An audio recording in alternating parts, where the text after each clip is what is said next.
김민재 선수가 나폴리 이적 후에 첫 번째 어시스트를 기록을 했습니다. 그래서 이제 오늘 경기 이제 보시면 코너킥이 올라올 때 김민재 선수가 뒤쪽에 있었는데 오늘 나폴리가 계속해서 앞쪽으로 이제 짧은 크로스를 보내줬거든요. 앞쪽에서 디로렌초가 헤더를 했고 여기서 이제 골키퍼가 막으면서 뒤로 흘러나가는 볼을 김민재가 뒤쪽에서 달려들면서 세컨볼을 가져옵니다. 그리고 여기서 김민재가 뒤로 흘러나오는 볼을 머리로 안쪽으로 넣어줬고 여기서 오시맨이 득점으로 만들면서 김민재의 나폴리 이적 후 첫 어시스트가 기록이 됐어요. 근데 사실은 이 김민재 선수를 오늘 경기에서 이 세트피스 상황에서 가끔씩 활용을 했거든요. 이런 장면도 나왔었죠. 코너킥이 올라올 때 김민재 선수가 가장 앞쪽에 있다가 니어포스트로 뛰어나갑니다. 그리고 크로스가 김민재 쪽으로 오는데 김민재가 앞으로 뛰어나가면서 올라오는 크로스를 뒤쪽으로 넣어주는 이런 장면도 한번 나왔었고요. 그러니까 오늘 경기 보시면 나폴리가 기본적으로 코너킥 상황에서 라흐만이나 오시맨을 활용할 때가 많아요. 근데 오늘 경기는 김민재를 활용해서 코너킥을 처리하는 장면도 몇 차례 나왔는데 어쨌든 김민재가 코너킥 상황에서 어시스트도 기록을 했다 라고 볼 수가 있겠고, 뭐 어시스트뿐만 아니라 오늘 경기에서 김민재의 활약은 뭐 언제나처럼 매우 좋았습니다. 특히나 오늘 경기 크레모네세가 현재까지 세리에에서 1승도 기록하지 못한 팀이거든요. 그러다 보니까 이 크레모네세가 수비 라인을 굉장히 뒤로 물러나서 아주 수비적인 경기를 펼치는 팀이죠. 그러다 보니까 나폴리는 자연스럽게 공격 숫자를 전방에 늘려야 됐고 그 과정에서 최후방에 라인을 높이는 동시에 김민재와 라흐마니 두 명의 중앙 수비수만 남는 전형이 만들어져요. 그런데 나폴리가 언제나처럼 이 수비 라인도 높고 수비 숫자가 적은데 수비가 되는 이유는 뒤에서 김민재와 라흐마니가 상대가 공격을 전개할 때 확실하게 끊어주기 때문이죠. 이게 되니까 사실은 나폴리가 전방에서 상대를 압박할 수도 있고 뒷공간을 허용하지 않을 수가 있는 이유거든요. 이제 그러다 보니까 오늘 경기도 보면 계속해서 크레모네세가 공격을 전개하는데 이때 김민재가 빠르게 달려나와서 확실하게 끊어버리는 장면을 볼 수가 있습니다. 여기서 이제 김민재가 올라와서 끊어버리니까 김민재가 이 뒷공간을 허용하지 않고 앞선에서 수비를 성공시키니까 나폴리가 안정적인 수비가 가능한 거죠. 그래서 이런 장면들을 보면 김민재 선수가 이 나폴리가 수비 라인을 올릴 때 왜 중요한 선수인지를 알 수가 있었고요. 이 장면도 보면 후방에서 크레모네세가 나폴리의 전방 압박이 이제 강력하니까 앞쪽으로 볼을 걷어내거든요.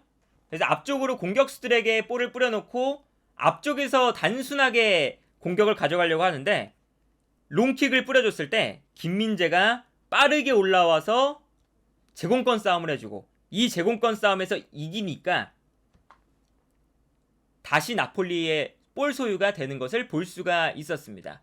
그러니까 이렇게 이 김민재 선수가 계속해서 이 싸움을 걸어주면서 라인이 높을 때 김민재가 올라와서 볼을 끊어주고 그리고 공중볼이 올라왔을 때도 김민재가 아주 적절하게 제공권의 압도적인 모습을 보여주면서 상대의 공격을 거의 차단해내는 모습을 볼 수가 있었어요. 그리고 요런 장면들 최후방에서 크레모네세가 전방으로 또 패스를 걷어내는 장면이거든요. 볼을 걷어내는 장면인데 이때 김민재의 위치 선정이 참 좋죠.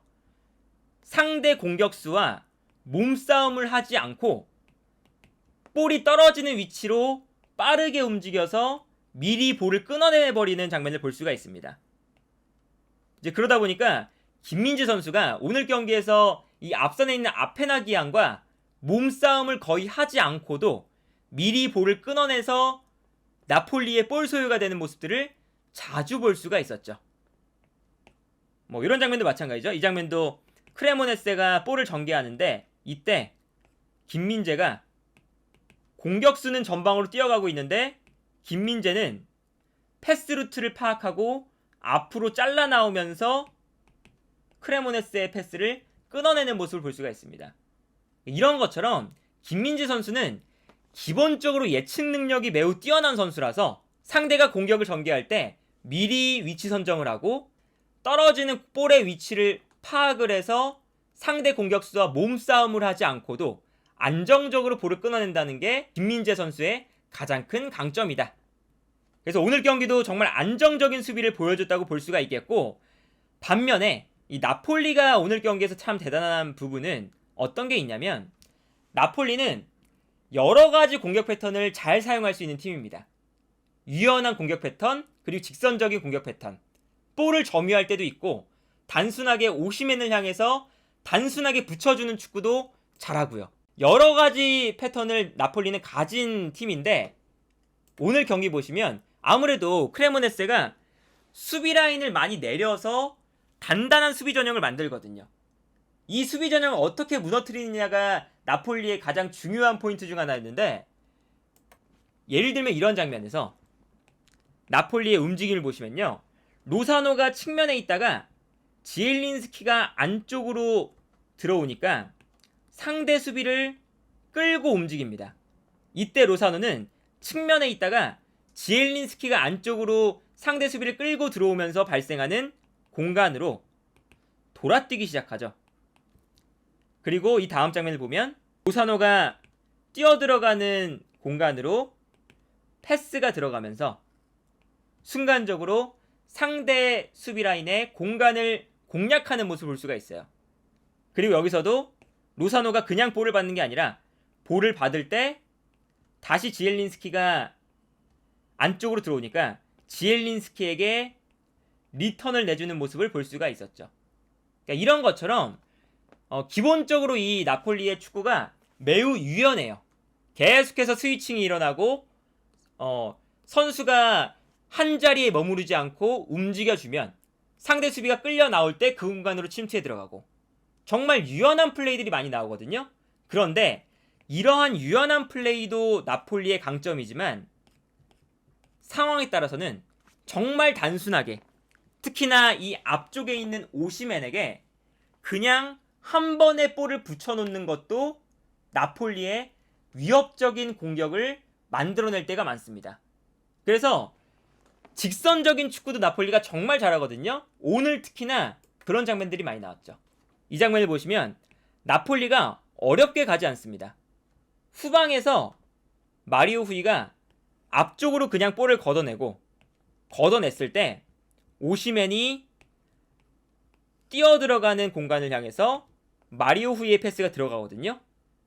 그냥 롱패스 한 번인데 이 롱패스가 오시맨이 뛰어들어가면서 받아주니까 한 번의 패스로 페널티 박스 안에서 볼을 잡게 돼요. 이게 정말 이 오시맨의 강점이라고 할 수가 있겠고, 나폴리의 또 다른 강점이라고 할 수가 있겠죠. 그리고 이런 장면이 계속해서 나옵니다.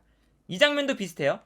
마리오 후이가 볼을 잡을 때 단순하게 가까이 있는 선수에게 패스를 뿌려주는 게 아니라 길게 앞쪽을 향해서 패스를 길게 붙여줍니다. 그리고 이렇게 길게 붙여주는 패스를 오시맨이 순간적으로 뛰어들어가면서 마리오 후이의 패스를 받아주는 것을 볼 수가 있죠. 이런 장면들을 보면 나폴리가 매우 유연한 축구, 공격수들끼리 스위칭하는 플레이도 정말 잘하지만 여기에 더해서 직선적으로 그냥 붙여주는 것만으로도 좋은 공격 찬스들을 정말 많이 만들어낸다. 이렇게 볼 수가 있겠고, 기본적으로 공수양면으로 이 팀은 선수들의 개인적인 능력도 정말 출중해요. 예를 들면 아까 보여드렸던 김민재가 있기 때문에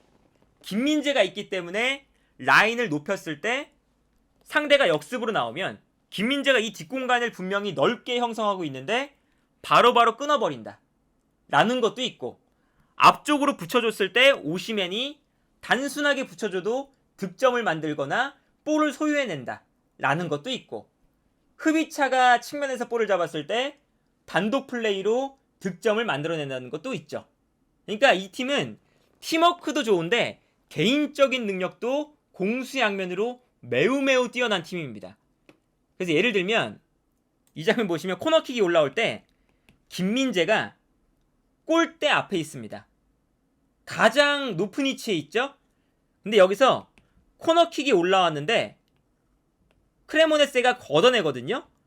크레모네세가 걷어내면서 역습 찬스를 맞이해요. 그래서 크레모네세가 역습으로 나가고 있는 상황인데 이때 김민재가 어느새 가장 앞쪽에 있다가 뛰어 올라오고 있습니다. 그리고 부지런히 뛰어 올라와서 크레모네세가 공격을 전개할 때 김민재가 빠르게 달려와서 크레모네세의 역습을 차단하는 모습을 볼 수가 있죠. 그러니까 이게 사실은 이 수비적으로 정말 나폴리는 이 김민재라는 존재가 정말 든든하다고 볼 수가 있겠고, 이 장면은 첫 번째 득점이 나오는 장면인데 그냥 이 장면도 정말 개인 능력이었습니다. 흐비차가 측면에서 볼을 가지고 있다가 1대1 상황에서 안쪽으로 치고 들어가고 정말 빠른 타이밍에 슈팅을 기록하면서 절묘한 코스로 득점을 만들어냅니다. 이것도 정말 그냥 말 그대로 개인 능력이거든요.